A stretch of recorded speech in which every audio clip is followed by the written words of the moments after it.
Good evening, everybody. Welcome to the December 2020 novice meeting of the Houston Astronomical Society.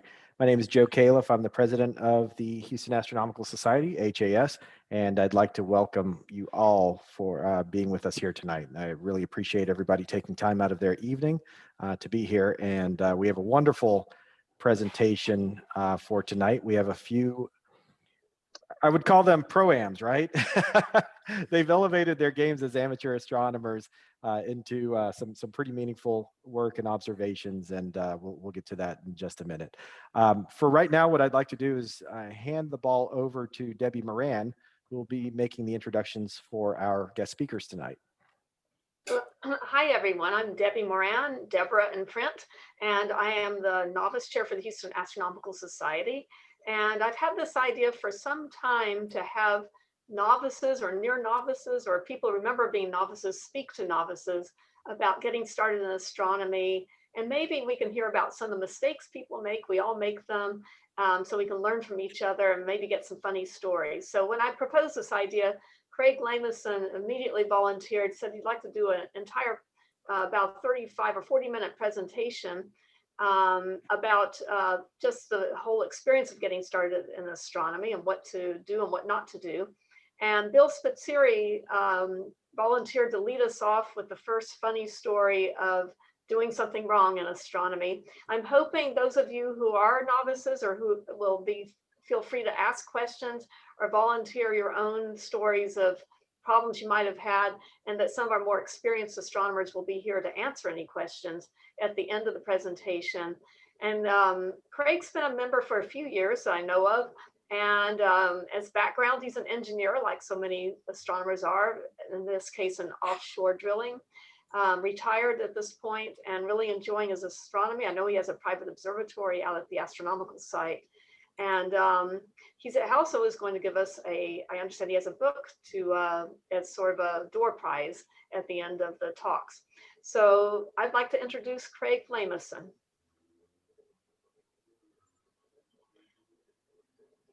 And Craig, if you can go ahead and share your screen, we're ready. Let's see. Did that work, everybody? We are seeing the speaker view now. You are seeing the notes view or the notes view. Okay, We may need to reverse screens. Yes, I can do that, I think. And while we're going through this, what I'm going to do for everybody who's in the meeting, I'm going to prepend a number in front of your name. So if you see that change, don't be too concerned or worried about that. We're using that number to actually determine who wins the prize at the end of the presentation tonight. And Craig, we are now seeing your first slide. Great. Okay, I'll get started. Well, good evening, fellow astronauts. Our topic tonight is how to get started in astronomy. Let's see here if I can change slides. Did that do it? No. There we go. As you can see from this introduction and contents, I am well qualified to speak on this subject, having gotten started a number of times, mostly with failures to launch. So simply, how do you get started in astronomy? The simple answer is look up, and sometimes it's just that simple. Hey, a meteor. But as usual, it gets more complicated from there. There is more than one way to get started. This is how I did it. Not necessarily recommended. As you can see, perhaps starting multiple times is not the best option. Perhaps my 2020 hindsight will help you to get to the stars sooner. So let's start by going way back to when I was a Cub Scout. My mom and dad were den parents. And that year we had to do a skit at the Cub Scout Jamboree. Our skit was a mystery story. It took place in ancient Egypt. There was a large black disk. It had stars, The stars glowed in the dark. How cool is that? They were probably radioactive. This was the 50s, no less. The disk rotated about the center, and the disk was used to solve ancient mysteries using astronomical insights. Well, the mystery, our intrepid Cub Scouts had to determine what was in the large coffin standing next to the disk. My memory is a little foggy, but in hindsight, you had to rotate the disk. How to rotate depended on the season. Let's say early summer, the summer solstice even, and the time, midnight, of course. Get it right, as our intrepid Cub Scouts did, and you could solve the mystery by opening the coffin. What was in it? A den mummy, of course. I just called her Mom. More importantly, the disk was a form of planisphere, which cleverly brings me to my first getting started suggestion. Get one. I assume you have a mummy already. I'm talking about a planisphere here. The story illustrates that the sky changes with the seasons and the time of day. So you need a magic sky map that changes too. Voila, the planisphere. They're readily available. You can even make one from plans you download online. But technology has moved on since the pharaohs. This is my first one here, circa 1970 sometime, early 1970s. Later, when I joined the Astronomical Society, I got this one from Sky and Telescope. And currently I use this one here. Now you say, oh, there's an app for that. Yes, of course there's an app for that. And I have one on my iPad, and I have one on my cell phone, and I have one on my computer too. But a note here, when you're out under the dark sky, looking at a screen can ruin your night vision. Using something like this on a piece of paper or plastic and a red flashlight is the recommended approach. So how does it work? It has two parts, a map on the bottom layer, shown in white here, and a window on the top layer, shown by this black border. The two layers are connected in the center, which just happens to be where the North Star is located on your map, and about which everything in the sky rotates. You can also rotate the two layers about that point, and you do that in order to line up the time of the year, the month and day, with the time of the day, the hour.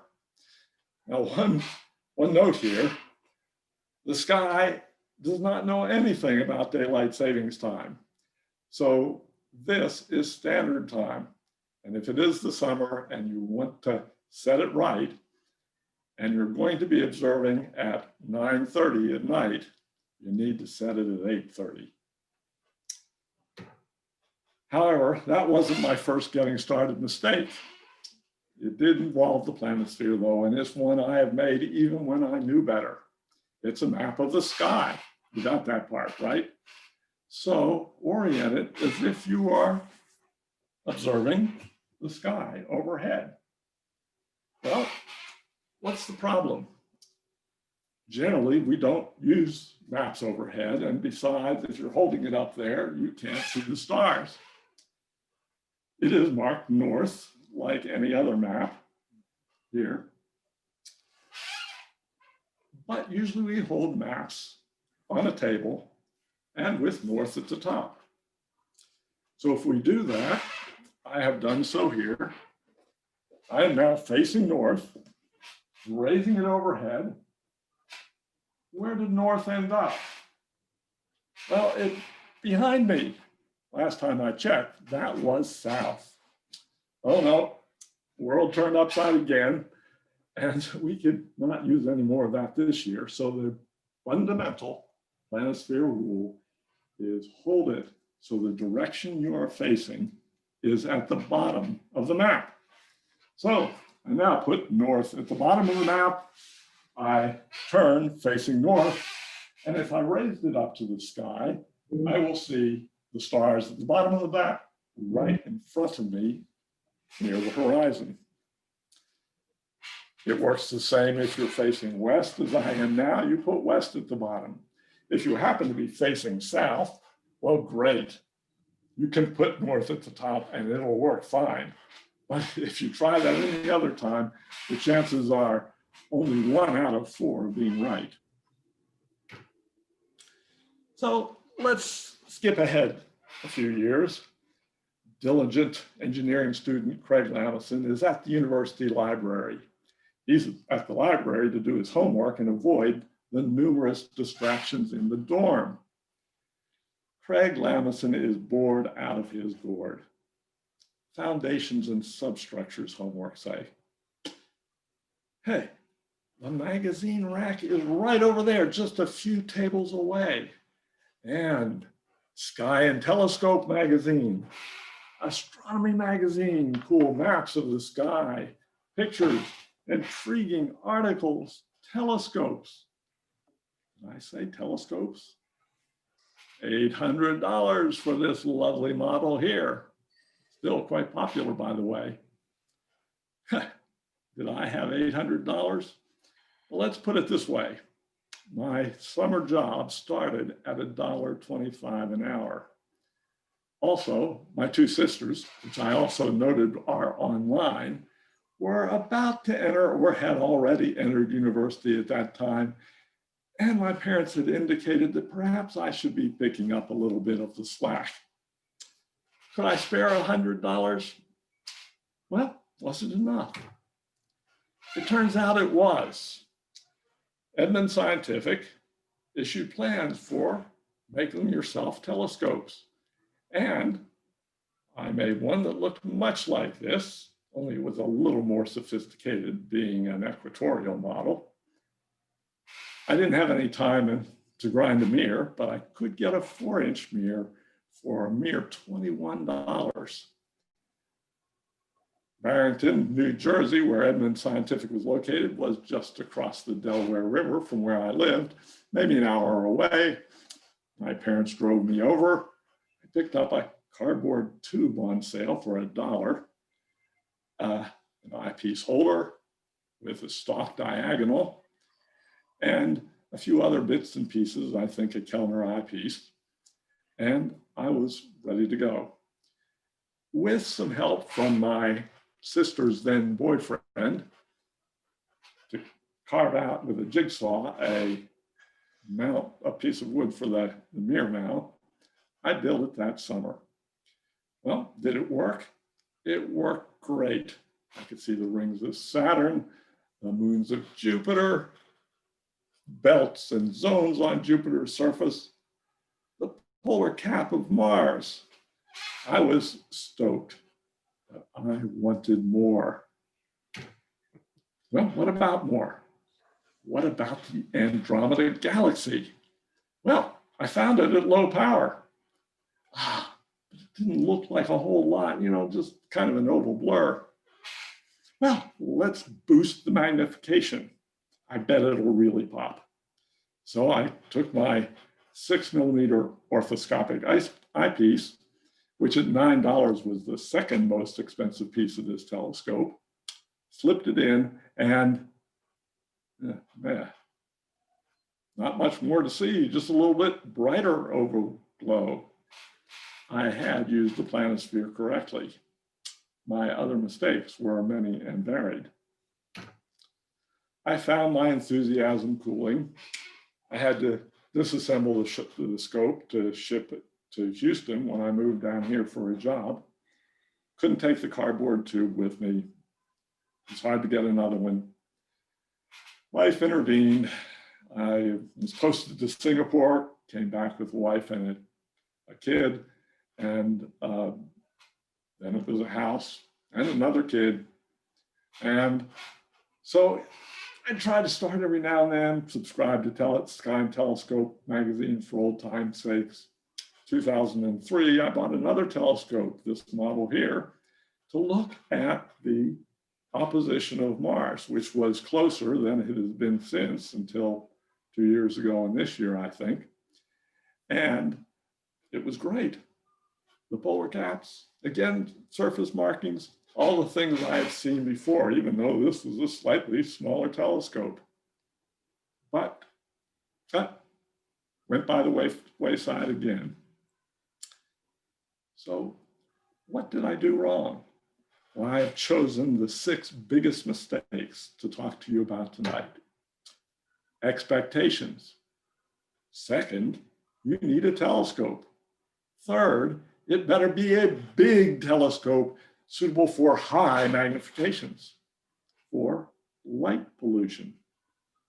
5, I don't need no stinking help. I built my own telescope. I passed high school physics. No planning.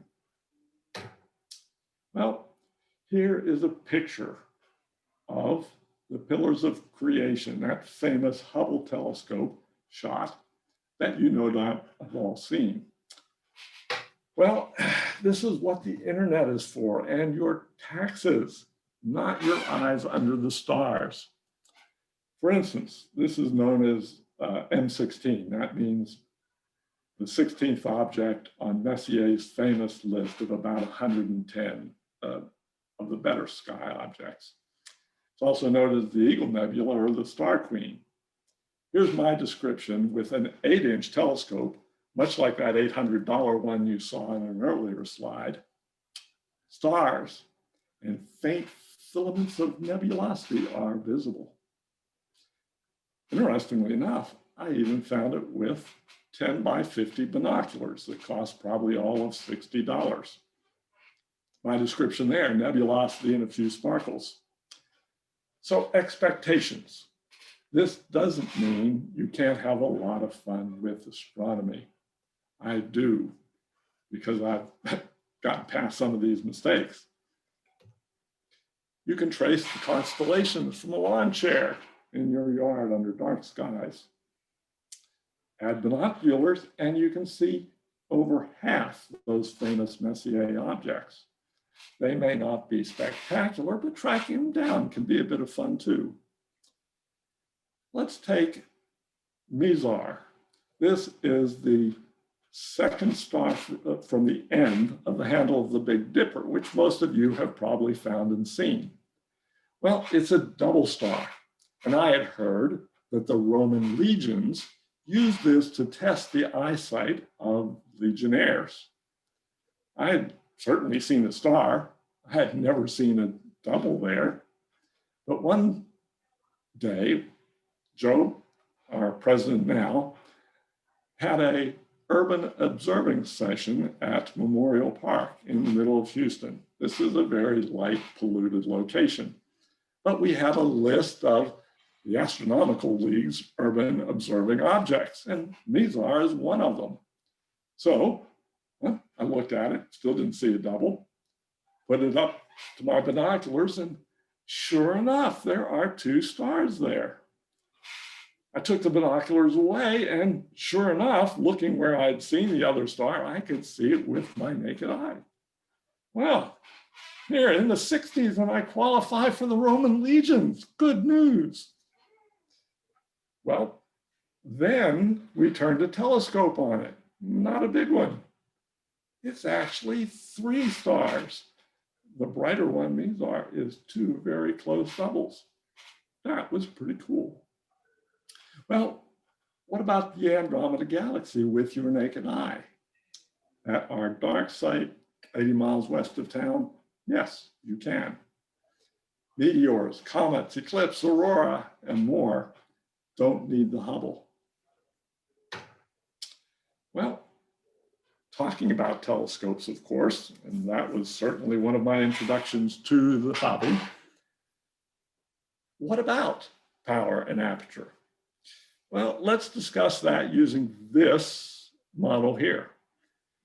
This was a telescope that my son-in-law got my daughter for Christmas a couple years ago. She sent me this picture of the box and asked me what some of these things meant, 60 as and things like that.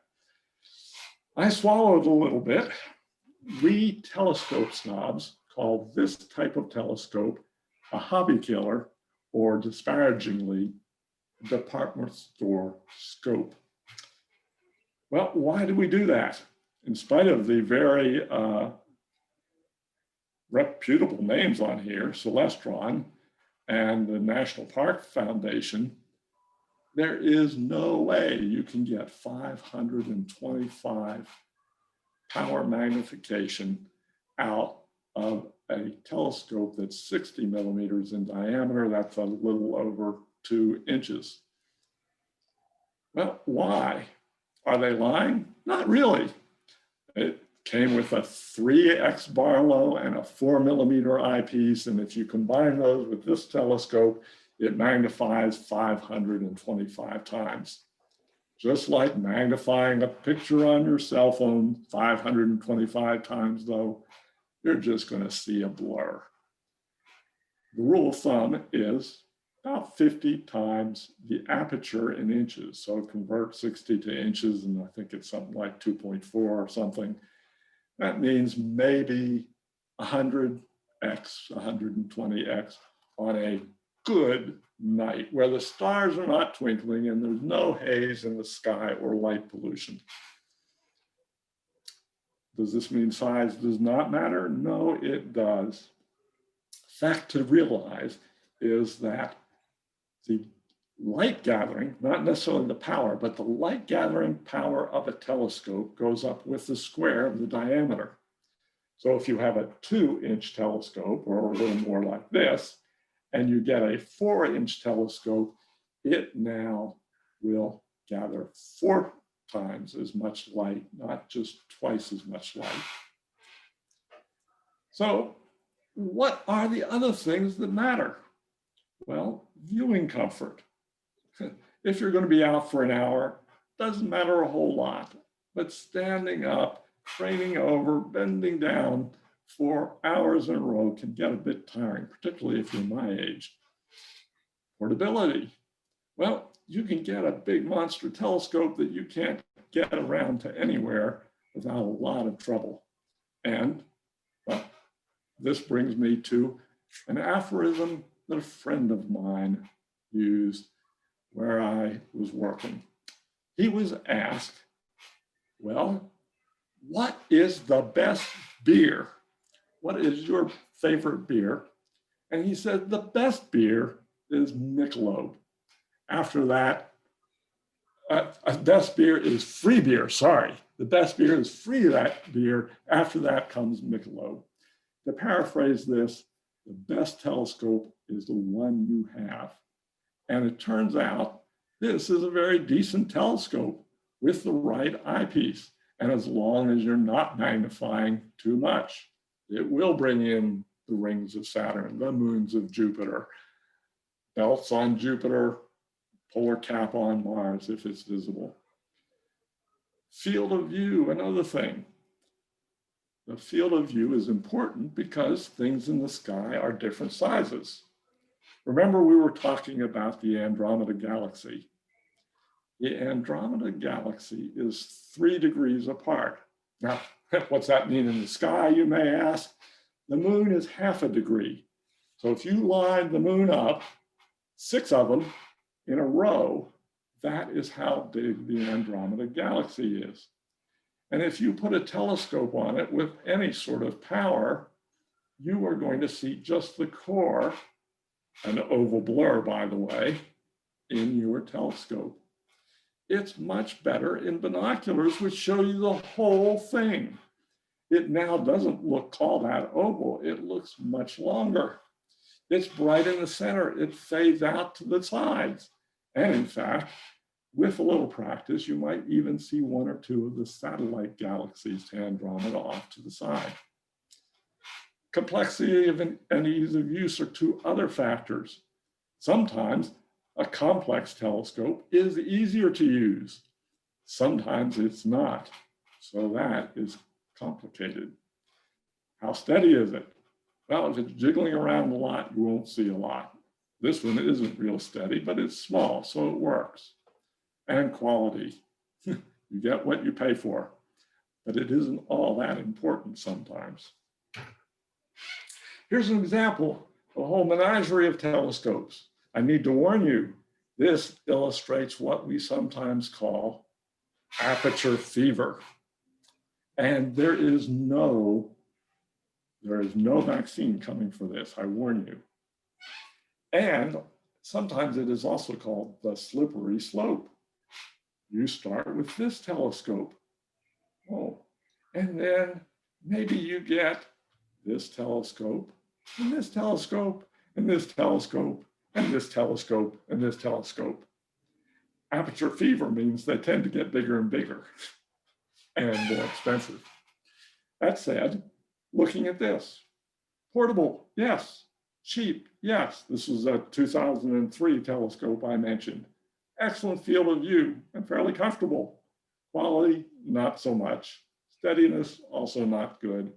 Well, on a photographic tripod, which was inexpensive, you start to point it up to something high in the sky and poof, you point straight up, not necessarily where you wanted to look.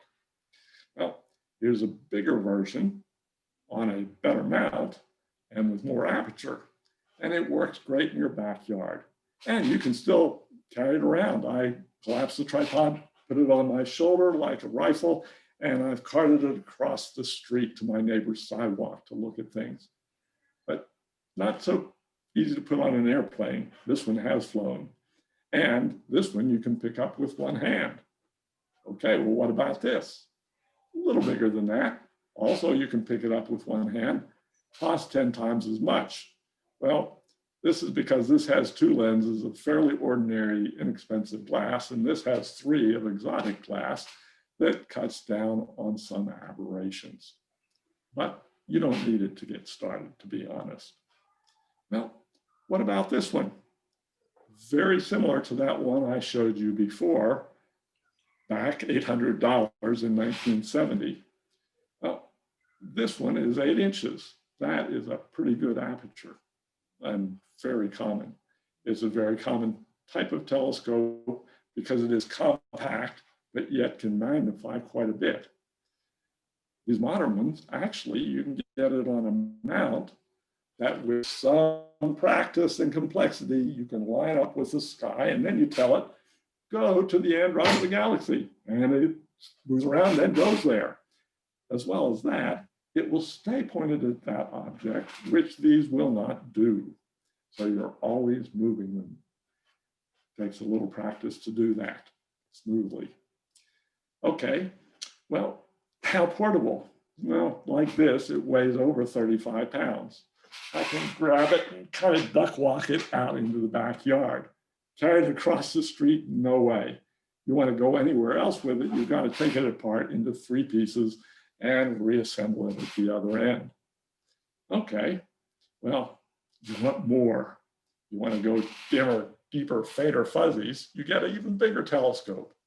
Now this one, at about $1,300, is not inordinately expensive. In fact, it's featured, I think, in recent comics, Heart in the City. Dean wants one for Christmas, if you're following that on the news, in the newspaper. This one is bigger, doesn't follow things automatically, doesn't go find them, but it gives you some pretty sweet views. How much does it weigh? This top part, over 55 pounds. Even with a handle, it is ugly to carry, at least if you're my age. But base itself is 35 pounds, which if it was a suitcase shape wouldn't be too bad. It does have a handle, but it's this wide and bangs against your leg something fierce. I move it around on a specially modified hand cart. Well, even that may not be enough once you've gotten aperture fever. This sucker here is 14 inches in diameter, designed much like this one. It's on a mount. Well, the pier is sunk into a cubic yard of concrete and is made of steel. The top, the mount part, comes apart in 3 pieces, each of which can be handled. Actually, maybe 4. Each of these counterweights weighs 21 pounds. To mount it up here, I actually had two of my younger, stronger friends from the club do it, okay? 57 pounds, I think. Is it portable? No, you can get a portable version in theory if you've got two young, strong friends. It costs about $8,500 then. If it's not portable, you want to put it in the building. Don't ask me what that costs.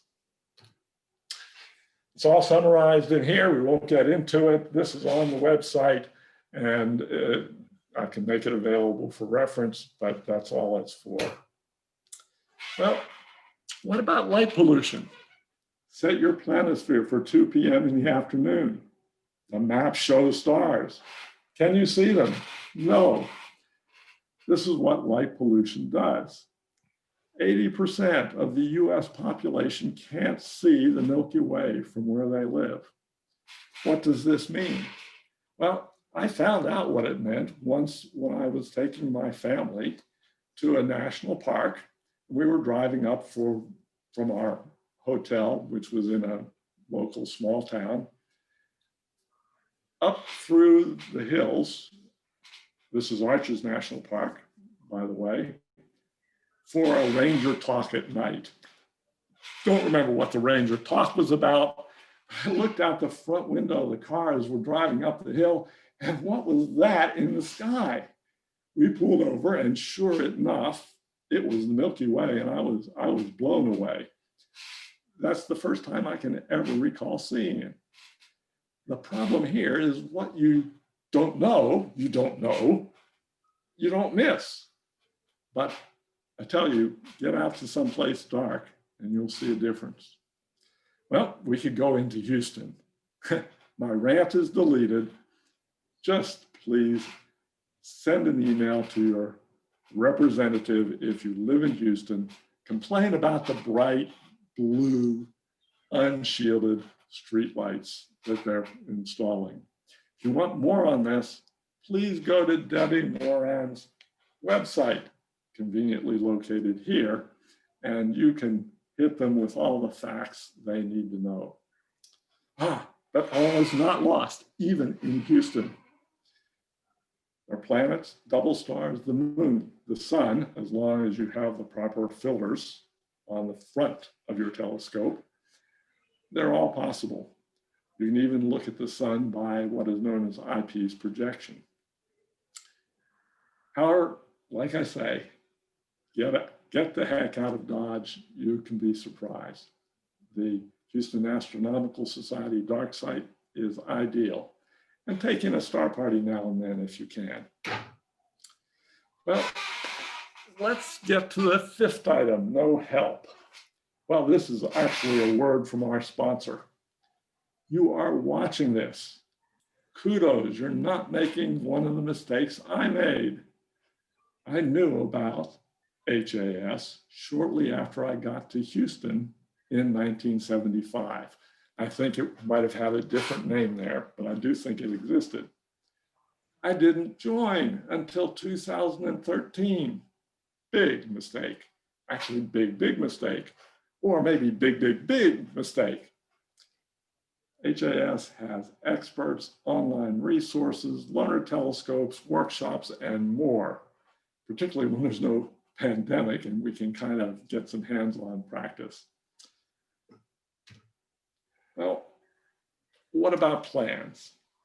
Now, I used to cart the telescope out into the driveway. Well, this works for something like the planets or maybe one or two bright objects in the sky. But after a while, I've seen it all. Nothing more interesting to see. That couldn't be further from the truth. You will never run out of things to see, at least if you're my age. You want a target list? Go to skymaps.com on the web. You can download one every month. It has things to see with the naked eye, with binoculars, and with telescopes. If you're a member of the club, I recommend the Texas 45. This is a list of things visible from southern skies, wide range of items, and if you complete the 45 items and 5 solar system objects, you get a cool certificate and a cool pin We're naming lights, huh? Now, I mentioned the Astronomical League. If you're a member of the club, you're automatically a member of the Astronomical League. They have a number of programs, dozens probably. These are lists of objects that you can look for: double stars, solar system objects, galaxies, star clusters, you name it. But you need to keep a record. Same for the Texas 45. For this purpose, a logbook is necessary. And how I wish I had logged some of my earlier observations. What did I really think the galaxy looked like back in 1972 or whenever it was? I can't remember anything except that blur now, but if I'd looked carefully and known what to look for, I might have seen more and written it down or sketched it. The important things are things such as the date and time. As we said, the sky changes. What about seeing and transparency? Well, seeing is, how much do the stars twinkle? They twinkle a lot, the seeing is poor. They twinkle a little, the seeing is good. What about transparency? Well, this is actually something that has to do with how clear the sky is and, unfortunately, how light polluted it is. So if it's light polluted and hazy, transparency is poor. If it is dark and clear, transparency is good. Finally, maximize your time under the stars. Plan during the day. I still don't always do this, and I regret it. Make a specific target list for the night, or take one along that's pre-printed. Make a checklist. What books, atlas, printouts, planisphere are you going to need? And tools. 2 months ago, I intended to go out and look for some binocular objects at our site 80 miles out of town. Hour and a half on a good day. I get there. Did I have my binoculars? No. 2 other things are mentioned here on this checklist. I mentioned a chair. An adjustable height chair is ideal for many telescopes, such as that black one in the middle of the screen we were previously looking at. Also, a red light. I mentioned that. If you're looking at your planisphere or at your logbook or trying to put in an eyepiece, you use a red flashlight. White lights are a no-no if any other astronomers are around, and you benefit too. We mentioned the club, resources out the kazoo. We have a website. If you look under forums, you will find one here called Outreach and Education that has quite a number of useful pieces of information. If you're a member of the club and on the email list server, send a question to everybody. You will get a half dozen really good answers from experts, usually who know a lot more than I do. If you are too bashful to crowdsource an answer, send me an email at this address. I will make an attempt to answer it. Finally, like everything else these days, we are on Facebook. And if you are a member of the club and can get into the private Facebook account, you'll find a group under this symbol called the Novice group that also has information. That pretty much brings us to the end of my part of the talk. I wish you all clear skies, and I will turn it back over to Joe.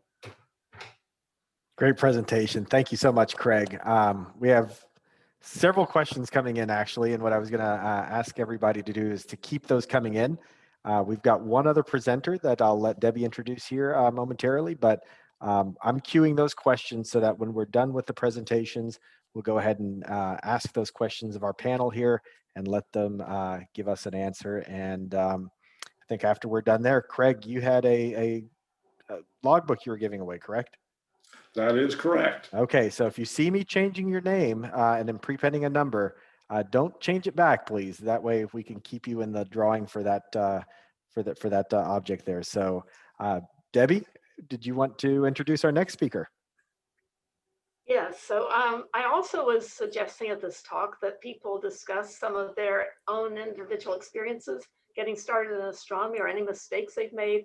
And Bill Spizzirri volunteered to be our first speaker. He's a long time, now number of years HAS member, but also originally from Chicago and was interested since he was a kid there. So Bill, why don't you go ahead and tell us your story?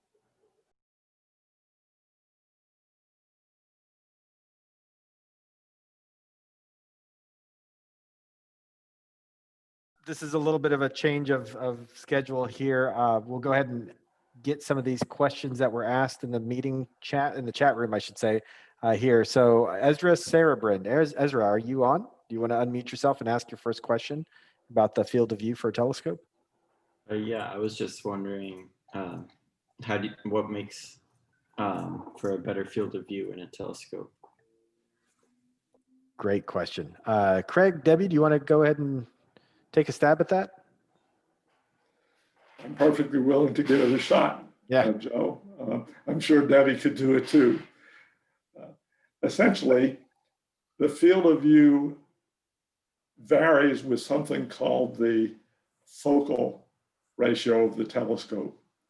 To get a wide field of view, look for a telescope with a low number like f5 or f6. If you find a telescope with a large f number, like f of 10, 11, or 12, it usually has a smaller field of view, but is better at magnifying at high powers for the same size telescope. These telescopes then get combined with eyepieces. To get a wide field of view, look for an eyepiece with a large number, the opposite of the low number for the focal ratio. The focal ratio is often shown as an F number, F5, F10, so forth. The eyepiece number you're looking for is the focal length of the eyepiece, which is in millimeters generally. So 25 or 30, that's an inch or more, will give you a wide field of view. I mentioned that 6mm orthoscopic. That's going to give you a tiny, narrow, high power field of view. So those are the rules to follow. You can find a lot of this information online too. And on our website, there are presentations other than mine that also have a lot about telescopes. Yeah.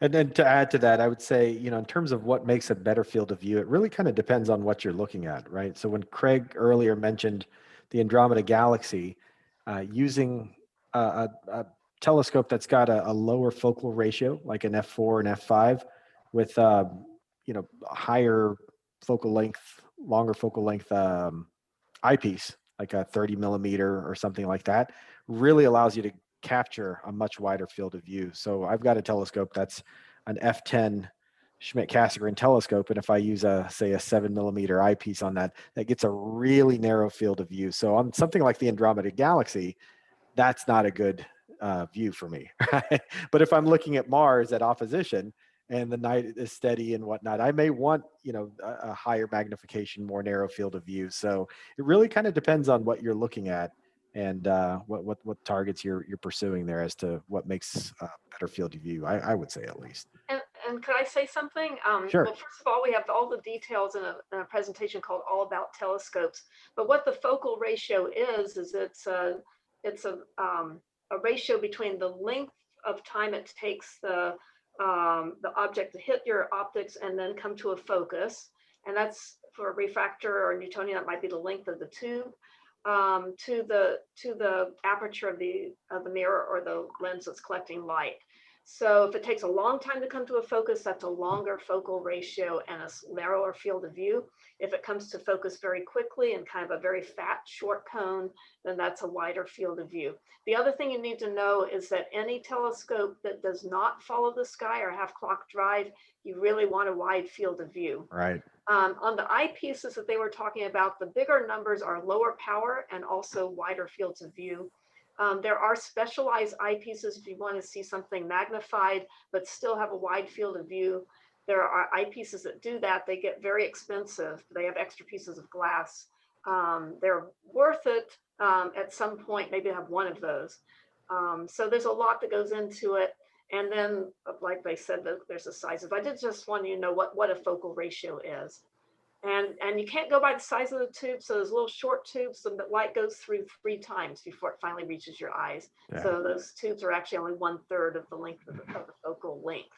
That would be focal length versus aperture. All right, and I think we have Bill back with us. Bill, are you Yes, I am back. Things are looking normal. Shall I attempt to share? Please do. Okay. We're seeing something happening. Now it's a presenter's view. All right, I have to do the slideshow thing. All right, can you see my first field trip? We can, yes. And you hear me okay? We hear you fine. All right, fine. Well, that's the topic, my first field trip. Greg touched on that. We will see a connection between our talks. Mine is very short, maybe less than 15 minutes, okay? All right, so I've been looking at the sky since I was about 5 years old, you know, when dinosaurs roamed the earth, and had a small telescope when I was 10, about, I don't know, 2 inches. It was a piece of junk. I got my first real telescope 1979, and it was a Celestron 8-inch, like you see in the picture here. Big orange thing. That's exactly what mine looks like. And I was living in the northwest suburbs of Chicago at the time. I could see the Milky Way. I saw 2 naked-eye comets from in front of my house. I remember viewing with this scope Uranus and Neptune, where I could see colored discs of the planet. So it was pretty good where I was living, but I was going to get an opportunity in mid-1980 to take a field trip up to northern Wisconsin where my in-laws live. So that means me and my wife and my 3-month-old daughter are going to get in the car and go up there with my instrument. Now, our car was a 1980 Citation. Please control your laughter, okay? It seemed like a good idea at the time, all right? So I got to take a whole bunch of stuff, and yeah, both members of my family in this car. And you may know that a CA telescope carries in a trunk like this. It's a sea chest, all right? You can go to France for 2 weeks with this thing. So that's going to have to fit in the car, because heaven forbid my telescope should be rolling around. I'm going to take the big case. And there's a lot of other stuff to take, right? You got the tripod on the left. You got the mount, which is called a wedge, over on the right. A case for star charts and eyepieces, and you know, all the rest of the stuff. And luggage, as you see over there. And of course, my daughter was 3 months old at the time, and she's going to sit in the car seat. So there's well, 1/2 of the back seat already. And enough of diapers for a 3-month-old for a family of 10 to live on the moon for a while, okay? So there's a lot of stuff to fit in the car, all right? A lot of stuff to fit in the car, and a small car. So man, I'm a really smart guy, right? Pause for laughter. So my idea was only take what I need. I had to do that because there's so little room left in the car. So you saw all the stuff on the previous list. So my plan was, my genius plan was, only take what you need. So if there's 2 of something, if I got 2 pencils, I'm leaving 1 home. 2 star charts, I'm leaving 1 home. 2 extension cords, I'm leaving 1 home. I only take what I need. All right. So we pack it all into the car, and there's was enough room. And we go up to northern Wisconsin. We get there, but it was in Door County, Sturgeon Bay, if you happen to know where that is. And man, the Milky Way is from horizon to horizon every night. Okay, this is, again, 1980 now, when I'm doing this, my first field trip. And well, the weather is beautiful. I set up everything out in the backyard. I put the tripod and the mount and the telescope, and I'm going to be running off AC power. I had a thing called the drive corrector, which is some of you people who are, shall we say, over 21 or whatever, might remember what a drive corrector is. It allows you to do proper tracking on these old telescopes, okay? That's just the short description of it. And by the way, the scope and the drive corrector still works today, not just an aside. All right, so I'm getting everything all plugged in. And then I get this feeling in my stomach. I get these little sweat beads on my upper lip because I suddenly see that where I had two cables, so I left one at home, I needed both cables. Okay? And without that second cable, I'm not observing. I can't really track properly. And so, yeah, you can look through the telescope, but everything's going to be moving and case closed. And I'm going to be a week in beautiful skies, not working, etc. And now I feel like it's all shot. It's just shot. So the cable that I needed looked like this. It's about 6 feet long. It's got a regular 3-prong AC connector on the left, as you see, and on the right, and you can see it in the picture, is this oval thing with these 3 circular holes in it. That's what plugs into the base of the telescope, right? Even if there was a hardware store in that town, they ain't gonna have this cable. Case closed. All right, and my other cable is 250 miles away in Illinois, at my house. And let me tell you, I just felt terrible. The whole week is shot, right? I know I can't replace it.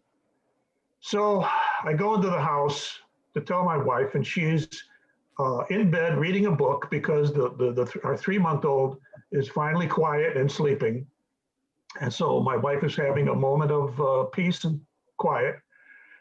And I go in there with this, the appropriate frowny face, because I'm looking for sympathy here, okay? She's not gonna have the cable, I'm looking for sympathy. And I tell her what it is, and she gives me the appropriate frowny face to show that she is sorry for what happens. And the next face was a face that said, can I get back to my book now? Okay? So that's the end of that. I'm standing there, and there's nothing I can do. And I mentioned we got our 3-month-old baby, and the baby was still nursing and a very picky eater, wasn't really nursing well, didn't eat as much as she should. So my wife is producing more milk than the baby would take, right? Consequently, my wife had used a device called a breast pump. Now, you don't hear these mentioned in astronomy talks very often, I know, but stay with me. And the breast pump was an electric breast pump. And I'm standing there looking at my wife, and I just happen to look to my left. On the table is the breast pump. As a matter of fact, it looks something like this. Look at this thing, ancient technology, but that's kind of what we had back in the 1980. And the breast pump is electric, and it's plugged into the wall with a cable. And I looked at that cable, and it looked very familiar. And I unplugged it, and it looked not similar to this cable. It was the same color, the same thickness. It even had the same brand name on it, and it had the same 2 connections that you see in the picture. Okay? I can't believe it. I can't believe it. I tell my wife, this cable will fit my telescope. And she looked at me, oh my God, like I was nuts. And she had every right to do that. I take the cable out of the pump, I go out in the backyard, and I plug it in, and of course, everything works, and I had a week of absolutely fantastic observing, okay? Kind of like that, all right? Minus the lake. Well, actually, we were close to Lake Michigan, but it was, the skies are fantastic, especially way back then, and it worked. Now, you might say, hey, Bill, why are you telling me this? Well, you probably remember just a few minutes ago, Craig talked about making a checklist. And of course, I'm going to tell you that a checklist is important. But how do you make the checklist? This is the point I want to make. If you've never been out on a field trip that is away from your home where all your stuff is, right? You make a checklist of what you think you're going to need. Then you set up in the backyard or the driveway, whatever, but only take the stuff in the backyard that's on the checklist.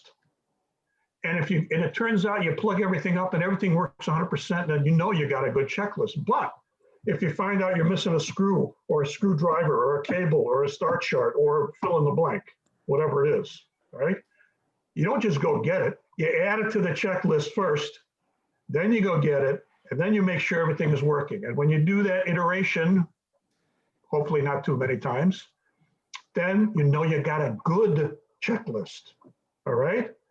So that's how you test your list. Okay? You got to test that list because when you're in Arizona or the South Pole or fill in the blank, you know, well, here's the reality. Because the experience that I had will never happen again in the entire life of the universe. Okay? You're never going to find, just so happen to find the cable you need right next to you on the table from a completely different device. Okay? So it was my novice experience.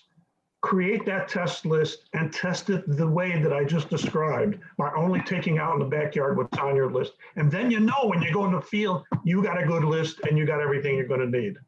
So that's really all I wanted to tell you, because then when you do that, you get some nice observing like this. And God bless you. God smiled upon me when that cable was next to me. And I hope the same is true for you. So I think that's all I got. If there's any questions, oh, by the way, since that scared the heck out of me, I recently acquired a couple extra of those cables because, you know, I bought mine in '79 and there ain't too many around anymore. So that's about it. So Joe, I guess I will stop sharing, correct? Yes, if you don't mind, please. Okay, I just did that. All right. And so again, you'll never see this on Netflix, okay? That happened once and ain't gonna happen again, that's for sure. I just, when I think back to the miracle of it, it still astounds me. Okay, thank you for your attention. The stars were aligned that time for you, huh? Thanks, Bill. I have a 1980 classic C5, and I always wondered, oh my God, whatever happens if I lose this cable? So now I know what to do. Oh, by the way, they're not cheap anymore either. But that shouldn't surprise you when something's that old, you know. They were out there. If you really need one of those, let me know. Bill, can I add something, Bill? Sure, go ahead. I have attended a lot of the Texas Star parties, and I've actually had some of the people forget cables and drive all the way 600 miles over to West Texas and have the same experience, but have no milk pump available. So they have driven all the way back here to get it and then come back, if you can believe that. But well, they got a whole week to do it, so I guess that's you make a really good point. But a list is really important. A list is something that you really want to have. Now, there's a lot of people here with a lot of experience. They don't need that list, okay? It's all up there. They've done it 50 times. I understand that completely, okay? But that was my first time, so got lucky. Yeah, so for you novices, the problem with that telescope is narrow field of view. It's virtually useless if you don't have the cable for it to follow the sky. Very wide field of view would have been able to function. Yeah. All right, well, let's get into some of the questions here. Antonio Oliva. Antonio, are you still there? I am. Hey, you'd asked a question about your 10-year-old 4-inch reflector on an equatorial mount and how to clean it. Do you want to go ahead and ask the question? Oh, yes, and I did receive some useful feedback on the chat. But the question was basically this. First of all, I'm a 3-day member of HAS. Welcome to the club, yes. Getting back into doing some amateur astronomy observing. And I've had a 4-inch reflector on an equatorial mount on display in my den for much of that time, you know, dusting it once a week or so. And so my question was to basically at what point do I need to check and see if I need to clean the optics, and how do I clean the optics? And again, I've received some useful feedback from the chat room, but any additional advice would be appreciated. Great. Well, Debbie, Bill, Craig, you want to take that question?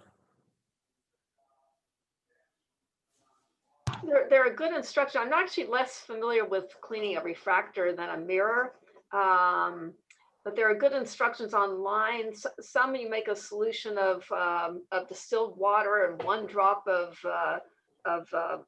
one, like just one drop of dishwashing liquid and a whole bunch of water and then rinse with acetone. For a mirror, I know that's what you do.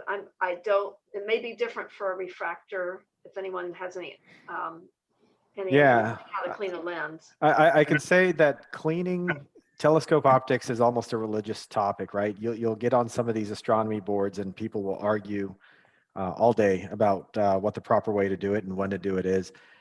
The general consensus that I find is that you don't clean your optics unless it's absolutely necessary. So with a little bit of dust and things like that, they have some bulb, what do they call them? Bulb air blowers, yeah. And you can use those to remove dust. So as long as you don't have any organic material, fingerprints, things like that on the lens, then use something like that to help get some of the dust out. And even with dust, I've found that you can still get some really good observing in, even with a dusty mirror or dusty lens. So that's just my 2 cents. I'll open it up for anybody else who wants to chime in. And my 2 cents is that, as I mentioned, I bought my telescope in '79, ain't never cleaned it. Now, most of the reason is it's a closed sealed tube, like all Schmidt casts are, right? And so obviously inside it should be okay. All these years later, it's still working and I'm not getting a dirt problem. I can clean with kind of material that Debbie mentioned, the what they call corrector plate on the outside. That's about all it needs. You get with a Newtonian that are open and then you got to worry about cleaning the mirror. Yeah. And I have taken my Schmidt Casagrins to a place like Lancy and Sky to have them clean it, people who do this regularly. So that's another option as well. Hey, Debbie, you were saying to follow up the water in the soap with acetone. I think you meant isopropyl alcohol. The acetone will dissolve the coatings on the lenses. Oh, that's interesting because yeah, I've been advised to use acetone just to sort of by people who sold me a mirror. My boyfriend is a way it kind of dries quickly, and I haven't had trouble with it, but I'll keep that in mind. What you definitely do want to do is look for very good advice and not just take it into your own hands how to clean either a lens or a mirror. There's a lot online. Absolutely. But thanks, Bob. I didn't know that. All right. We had another question from Ezra about observing list or target list. Ezra, are you still out there? Yeah, I'm here. My other question was, do you have any tips for choosing good objects to put on a list before you go observing? That's a great question. I have, so I'll chime in here and then Debbie, Bill, or Craig, if you want to chime in afterwards, please do so. I can tell you personally that I would, and I've been doing astronomy for a long time, finding a list of things to observe was always a challenge. I'd take my telescope out, I'd point it at a few bright objects and say, okay, well, I've observed some things, now what? The Astronomical League lists that you have access to as a member of the club are absolutely fantastic. And what I've found is that they've absolutely given me purpose in the things that I observe at night. So, you can start off with, if you're a novice amateur, some of the lists that are geared more towards amateurs themselves, you can print those off and kind of work your way through those lists. I've just found those lists to be absolutely indispensable. So the Texas 45 is another one. It's not an Astronomical League observing program, but it's one that we've created ourselves and Craig mentioned earlier. But any type of list like that from the Astronomical League or our own, or if you're at a star party, oftentimes the star parties will have their own lists.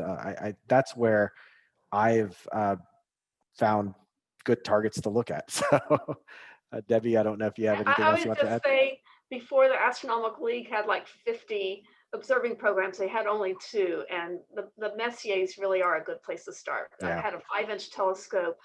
Those are among the best and easiest to find and most rewarding of the deep sky objects. Of all the things are nebulas, not planets or double stars.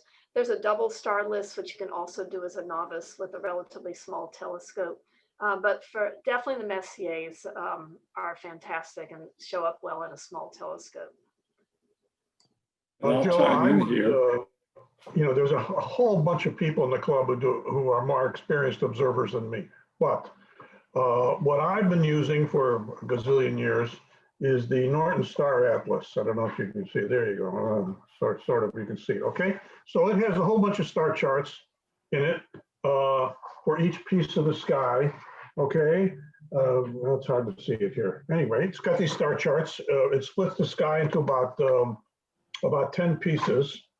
And then for each of those maps, it has a list of interesting objects in that particular part of the sky. It has a list of nebulae and clusters, double stars, variable stars, and all kinds of information. A right ascension and declination, where you'll find them, what's interesting about them, their magnitude, a lot of things to help you observe them. So, like I said, there's people will swear by many, many different star charts, but this one has a list that I think might answer that question.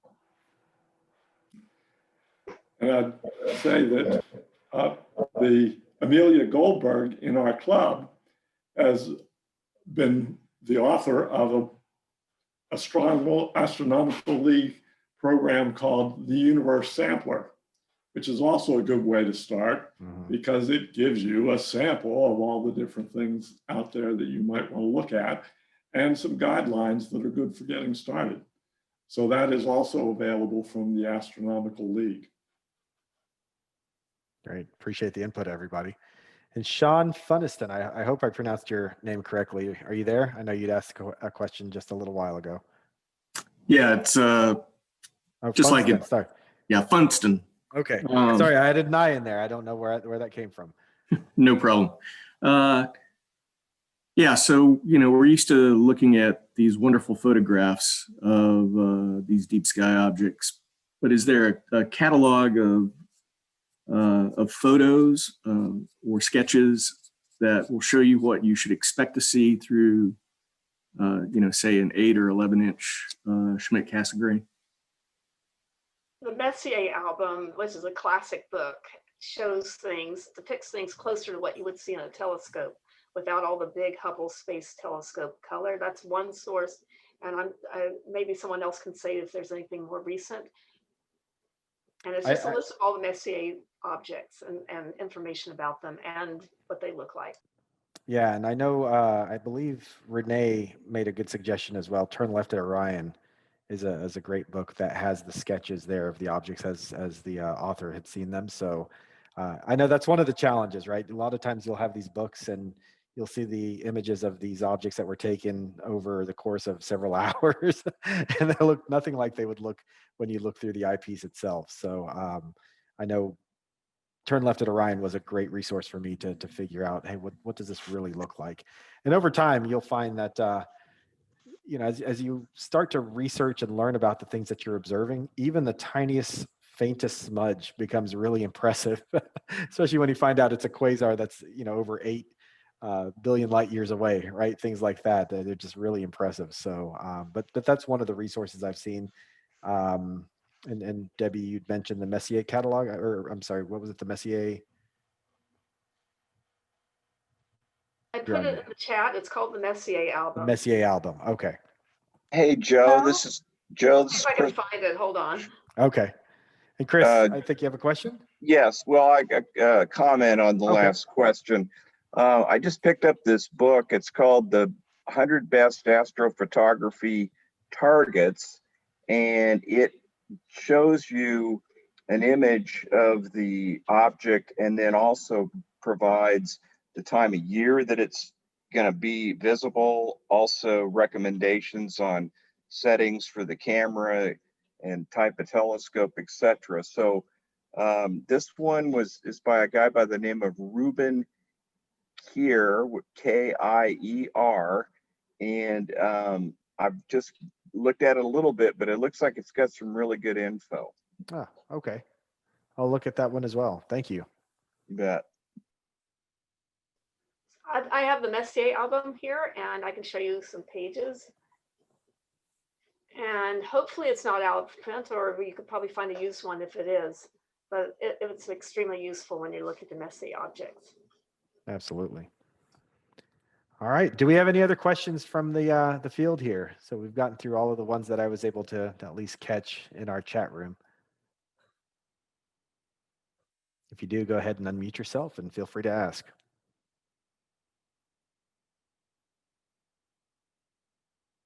Okay. Well, I appreciate all of the great information, Craig and Bill. Thank you very much for the presentations. I think now I'll shut up and we'll move straight to the drawing itself. So let me share my screen here. And if you don't have a number next to your name, let me know so that we can get you added. I believe 47 is the highest number that we have here. So what we're going to do, if you can see my screen here, let me know if it shows up. Do you see the screen by chance? Yes. Yeah, I see Okay, those. perfect. Right. So this is Yes. a completely random number generator that I found online. What I figured we would do is I prepended a number in front of everybody's name. And if you don't have one, now's the time to speak up, but I think everybody has one. And we go from the numbers 1 to 47. So what I was going to do here is enter a minimum of 1, a maximum of 47. And Craig, can you show the giveaway prize here?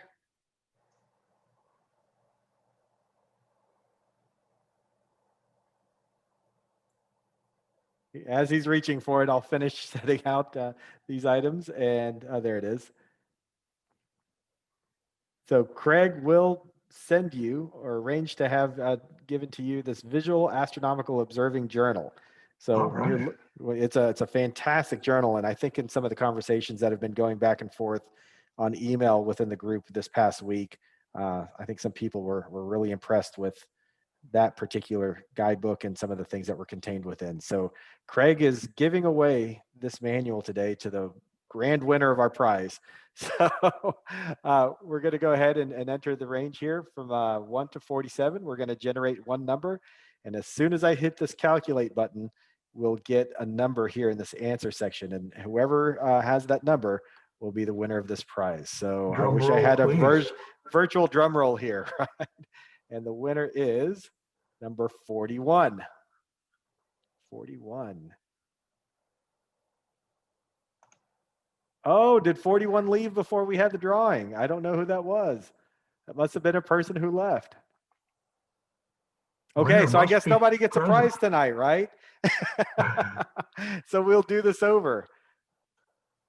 We'll clear this 1 to 47, and hopefully it doesn't come up with 41 again.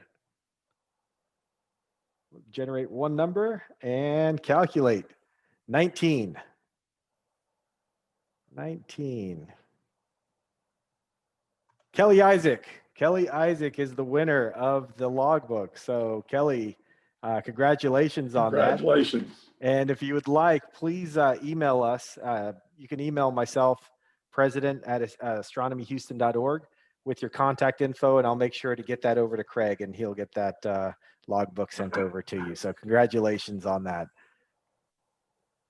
And sorry for everybody else who didn't win, but this is a great segue into what I wanted to say next. Our monthly general meeting is tomorrow night at 7 p.m. And we've got a wonderful presentation. I think we've got 6 people who are going to be presenting to us on how to do astrophotography. So a little bit of a leap from what we're doing today, just getting started in visual astronomy. But we're going to learn a lot of things about astrophotography tomorrow. In between the presentations, we're actually going to be giving away a $50 Amazon gift card. So we'll have a quiz, and the winner of that quiz will receive a $50 gift card. So I sent instructions on how to get ready for that tomorrow. If you haven't received those instructions, or if you're new to the club and aren't subscribed to the email list, I'll go through that before we actually start the game tomorrow. But please register for that meeting tomorrow. You can go to astronomyhouston.org and find the link to register for the Zoom meeting. And it looks to be a wonderful time. So we can't have our holiday potluck like we normally would in December, but this is, I guess, the next best thing given the circumstances. So I will see you all tomorrow at 7 p.m. And if you have any questions, by all means, reach out to us, info@astronomyhouston.org. Thank you, everybody. Thanks, Bill and Craig, for the wonderful presentations. And we'll see you all tomorrow. Thank you, Joe. Yeah, Yes. have a great night. Great presentation. Thank you all. Yes, thanks.